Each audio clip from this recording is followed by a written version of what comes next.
اجي نتهاودوا على مراجعه مدونه الاسره. مساء الخير عليكم. اليوم غادي نتهاود معكم على مراجعه ديال مدونه الاسره. اولا خصني نذكر بان المغرب سبق قمنا بتنزيل اول مدونه للاسره سنه 2004 باش تحل محل مدونه الاحوال الشخصيه اللي تم الوضع ديالها في 1958 من مور الاستقلال ديال المغرب.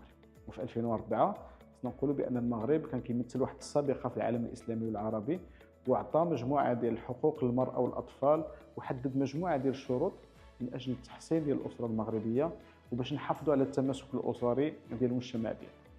من بعد تقريبا واحد 20 سنه على اول مدونه في المغرب، وجه صاحب الجلاله امير المؤمنين الملك محمد السادس نصر الله وايده واحد الرساله ساميه لرئيس الحكومه باش يكون واحد اعاده النظر في المدونه. وعلى الاثر ديال هذه الرساله الساميه تم التشكيل ديال واحد الهيئه مكلفه بمراجعه المدونه ديال الاسره. وهذه الهيئه تشكلت من وزير العدل السي عبد اللطيف وهبي، ورئيس المنتدب المجلس الاعلى للسلطه القضائيه السي محمد عبد النبوي، ورئيس النيابه العامه السي حسن الداكي، والامين العام المجلس العلمي الاعلى السي محمد يوسف، ورئيسه المجلس الوطني لحقوق الانسان السيده امينه بوعياش، وكذلك الوزيره المكلفه بالتضامن والادماج الاجتماعي والاسره السيده عواطف حير.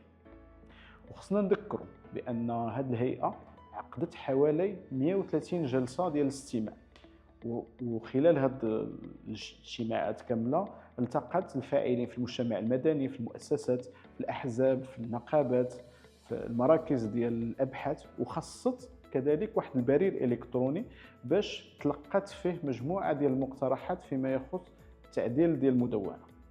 وبهذا العمل اللي استمر حوالي 6 شهور وتضمن تقريبا واحد 8 ديال المقترحات ديال التعديل، تم التقديم ديال المقترحات ديال هذه الهيئه لصاحب الجلاله امير المؤمنين الملك محمد السادس نصر الله وايده، واللي بدوره قام بالاحاله ديالها على المجلس العلمي الاعلى من اجل ان هذا المجلس يبدي الراي ديالو في المقترحات.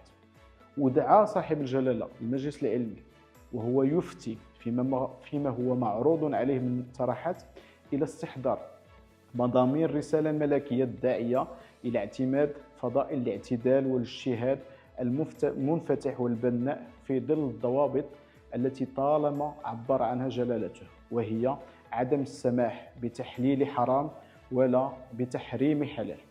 وفي هذا السياق اصدر المجلس العلمي الاعلى في البلاد ديالنا واحد الراي الشرعي ديالو في هذه المقترحات كاملين.